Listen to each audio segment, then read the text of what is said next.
Hello students, आशा करती हूँ कि आप सारे लोग बहुत अच्छे होंगे और सारे ही अपने घरों में एकदम से सुरक्षित होंगे। वेलकम टू किरण आदि शिक्षा, जहाँ पर हम स्टडी कर रहे हैं एनसीईआरटी क्लास 6 का चैप्टर नंबर 11, जिसका नाम है अलजेब्रा। अलजेब्रा यहाँ पर आप नहीं पढ़ रहे हैं तो इस चैप्टर को बहुत ध्यान से देखना है। आज हम इस चैप्टर की लास्ट एक्सरसाइज 11.4 करेंगे और उसके साथ ही ये चैप्टर कंप्लीट हो जाएगा।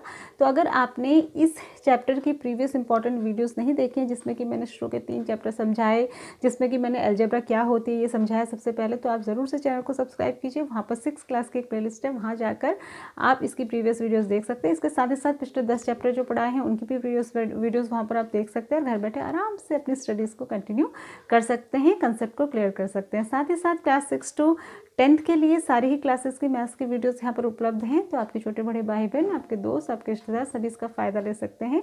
लेकिन इसके लिए आपको चैनल के लिंक उनके साथ शेयर करना पड़ेगा और मैं चाहती हूँ ज़रूर से शेयर करिए, क्योंकि ये बिल्कुल मुफ्त है, इसका कोई भी चार्ज नहीं है। तो ज़्यादा से ज़्यादा लोग इसको देखेंगे, इससे सीखेंगे तो मुझे भी अच्छा लगेगा, मुझे मोटिवेशन मिलेगा। तो हम आज शुरू करते हैं 11.4। 11.4 का जो फर्स्ट क्वेश्चन है, ध्यान से एकदम देखेंगे। Answer the following, take Sarita's present age to be y years. ठीक है, एक बच्ची है सरिता, ठीक है। सरिता की जो प्रेजेंट एज है अभी की, आप अपनी प्रेजेंट एज को समझिए कि आपकी प्रेजेंट एज इस समय क्या है, ये हमें y लेनी है। आप अब आपकी जो प्रेजेंट एज है आप उसको समझ के उसके हिसाब से काम करते रहिए। जैसे आप अभी 10 साल के हैं या 11 साल के, तो उस हिसाब से आप देखिएगा। तो पहला है what will be her age 5 years from now. ठीक है, सबसे पहला है her age 5 years from now. From now, now माने होता है अब, तो ये कह रहा है कि अब से 5 साल बाद उसकी एज क्या होगी। तो अगर आपकी एज अभी 11 साल है तो अब से 5 साल बाद क्या होगी, आप उसमें 5 और ऐड कर देंगे, 11 + 5 यानी कि 16, तो उसकी अभी एज है y, तो 5 साल बाद क्या होगी y + 5। ठीक है, तो फ्रॉम नाउ का मतलब होता है बाद में, 5 साल बाद। ठीक है, उसके बाद बी है what was her age 3 years back. Back माने पीछे, तो अभी उसकी एज y है तो 3 साल पीछे क्या होगी। अगर आपसे पूछा जाए अभी आपकी एज 11 है, 3 साल पहले क्या थी, तो आप 11 में से 3 माइनस कर देंगे, यानी 8। तो ऐसे ही इसकी अभी एज y है तो 3 साल पहले कितनी होगी, y - 3। सी है Sarita's grandfather is 6 time her age. Sarita के जो ग्रैंडफादर हैं तो उनकी एज सरिता की एज की 6 टाइम्स है। टाइम्स का मतलब मल्टीप्लाई होता है, तो यानी कि उनकी एज 6y है। ठीक है, what is the age of grandfather बता दिया। उसके बाद 4th है इसी का, यानी d, grandfather is 2 years younger than grandmother. जो ग्रैंडफादर हैं वो grandmother is 2 years younger than grandfather. जो ग्रैंड मदर है, दादी जो हैं वो दादाजी से 2 साल छोटी हैं, तो ग्रैंड मदर की एज क्या होगी, तो दादाजी 6y years के हैं, 2 साल छोटा मतलब -2। ठीक है, तो -2 कर देंगे, दादाजी की एज में से -2 कर देंगे। ठीक है, उसके बाद इसी का 5th पार्ट है, फर्स्ट का ही जो 5th पार्ट है वो क्या है, Sarita's father age is 5 years more than 3 times Sarita's age. क्या कह रहा है, 5 years मोर देन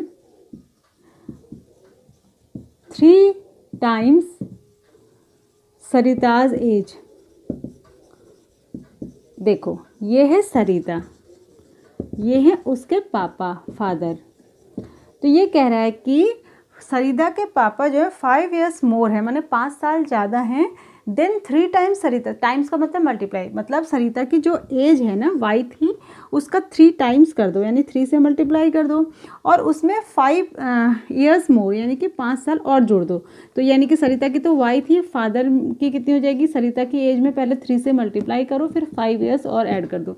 जैसे अगर मैं आपसे कहूँ कि आपकी एज अभी 11 साल है और आपके पापा की एज आपकी एज के 3 times से 5 ज़्यादा है, तो 3 times मतलब 11 3 जा 33, और उसमें 5 और ऐड करें 38 हो जाएगी। ठीक है, तो इस तरीके से आपको समझना है। ये क्वेश्चन आगे तक आपको करने पड़ेंगे, 7th 8th कभी आपको ये पीछा नहीं छोड़ेंगे, 10th तक, और 10th तक मैथ्स आपको पढ़नी है, तो आप ज़रूर से इनको प्रैक्टिस करें। उसके बाद बी है, फर्स्ट का b, the length of a rectangular hall is 4 meters। ठीक है, एक रेक्टेंगुलर हॉल है, रेक्टेंगल के आकार का, इसकी जो लेंथ है लंबी वाली साइड वो 4 मीटर है, ऐसा ये कह रहा है, ठीक है। 4 metres less than 3 times of breadth, ठीक है, 4 metre less than 3 times of breadth. तो यानी कि जो लेंथ समझाई है ना वो ब्रेथ की फॉर्म में समझाई है। तो हमको पहले ये पता होना चाहिए कि ब्रेथ क्या है, यानी कि पहले हमको ये पता होनी चाहिए कि चौड़ाई क्या है, ठीक है, उसके रिस्पेक्ट में लंबाई दी है। तो चौड़ाई को आप x सपोज कर लीजिए, तो लंबाई कितनी है, लेंथ कितनी है, the length of the rectangle hall is 4 metre less than 3 times of breadth, माने ब्रेथ का 3 टाइम्स कर दो, उससे 4 मीटर कम, तो यानी कि 3x - 4 इसकी लेंथ हो जाएगी, ठीक है। तो आप इसे करेंगे कैसे, अच्छा ये कह रहा है what is the breadth if what is the length if the breadth is 20, को ये x नहीं 20 सपोज करोगे ना तो यहाँ b आ जाएगा बस। इसको हम कुछ भी ले सकते हैं, इससे कोई भी फ़र्क नहीं पड़ता है, ठीक है, लेकिन इसने कहा है b ले लो तो हमने b ले लिया। उसके बाद इसी का c है, फर्स्ट का c, a rectangular box has height h centimeter, its length is 5 times the height।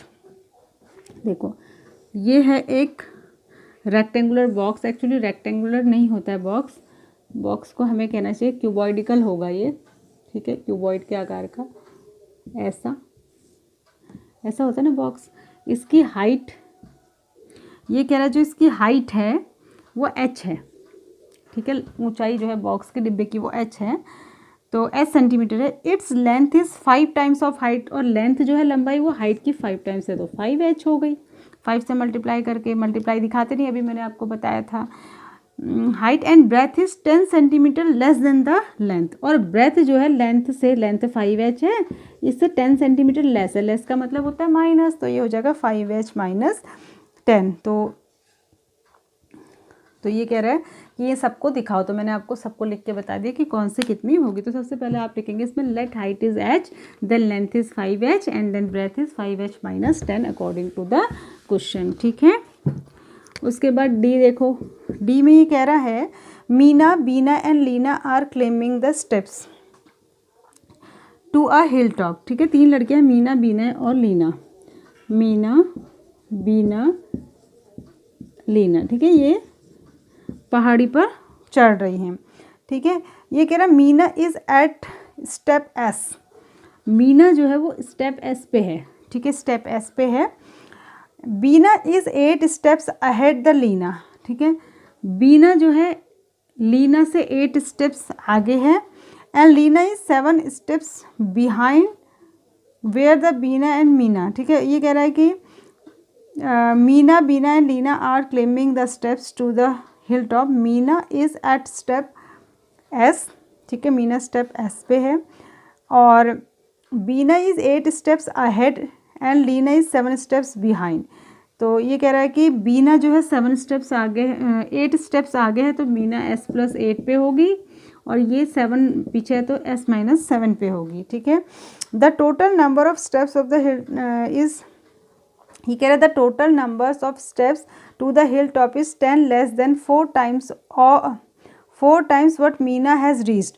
तो ये कह रहा है कि जो टोटल स्टेप्स हैं जहाँ पर मीना पहुँची, मीना S पे पहुँची है, इसका 4 टाइम्स करा, इससे 10 कम जो है टोटल स्टेप्स है। अब बताइए इसमें यही बताना है कि बीना कहाँ पर है, लीना कहाँ पर है, टोटल नंबर स्टेप्स को कैसे लिखेंगे। तो ये मैंने आपको तीनों बता दिए, ठीक है। उसके बाद हम नेक्स्ट क्वेश्चन पे आएंगे, इसी का ई है, ध्यान देंगे।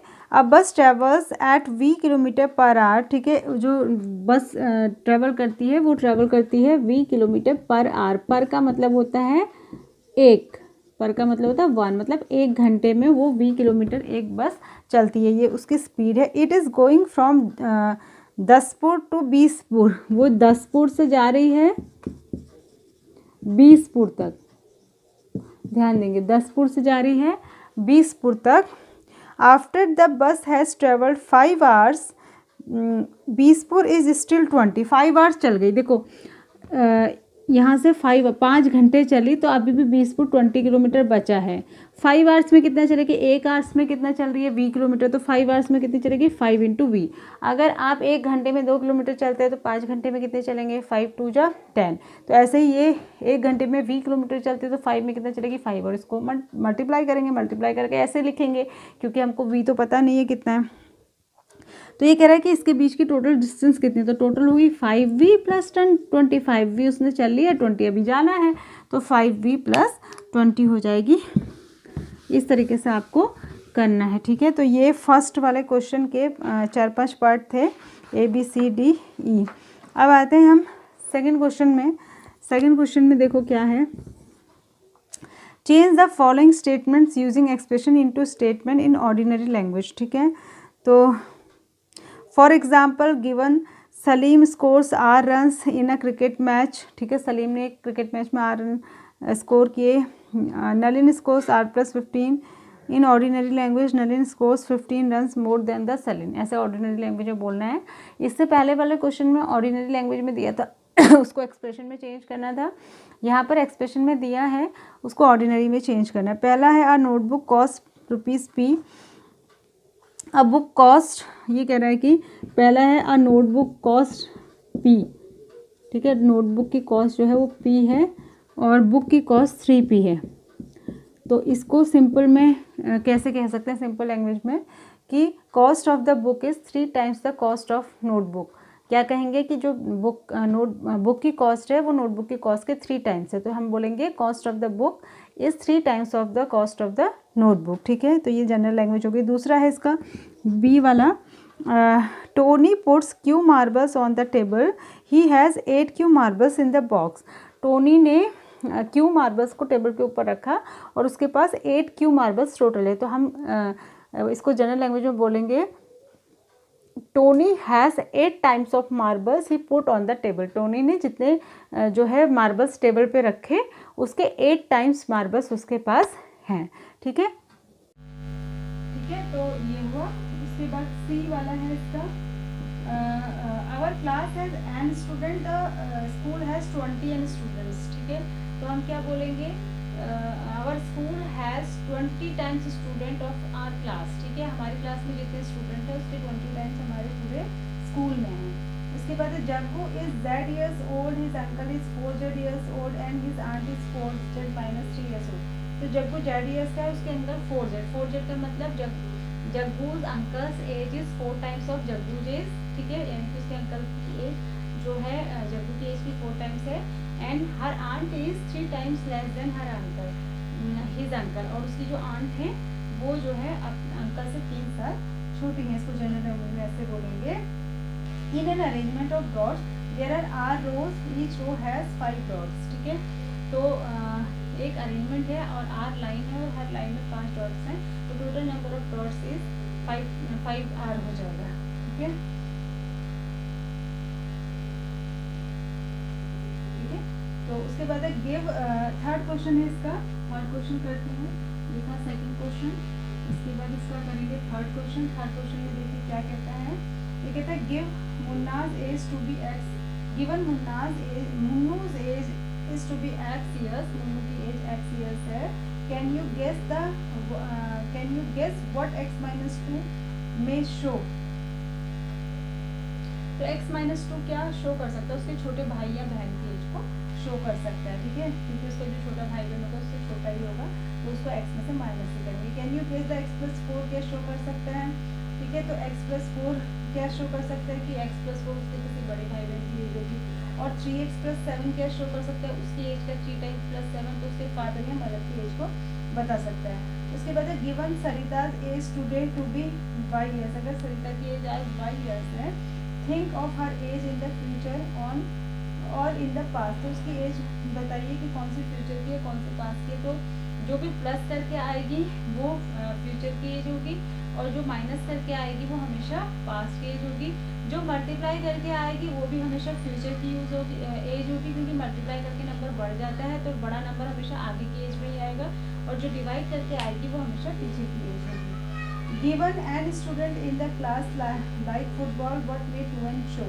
अगर एन स्टूडेंट जो है फुटबॉल लाइक करते हैं तो 2 n स्टूडेंट क्या लाइक करते हैं, व्हाट में n/2, ठीक है। तो ऐसा हो सकता है कि डबल 2n स्टूडेंट कुछ क्रिकेट लाइक करते हो और n/10 2 स्टूडेंट कुछ और लाइक करते हो, इस तरीके से कुछ भी हो सकता है। तो ये थी आपकी एक्सरसाइज नंबर 4। आई होप कि आपको समझ आया होगा। अगर नहीं तो आप इसको वीडियो को बार बार देखिए, एक्सरसाइज को आराम से समझिए, धीरे धीरे आपको जरूर से समझ में आएगी। तब तक के लिए अपना ध्यान रखिए, खुश रहिए। Thanks for watching, God bless.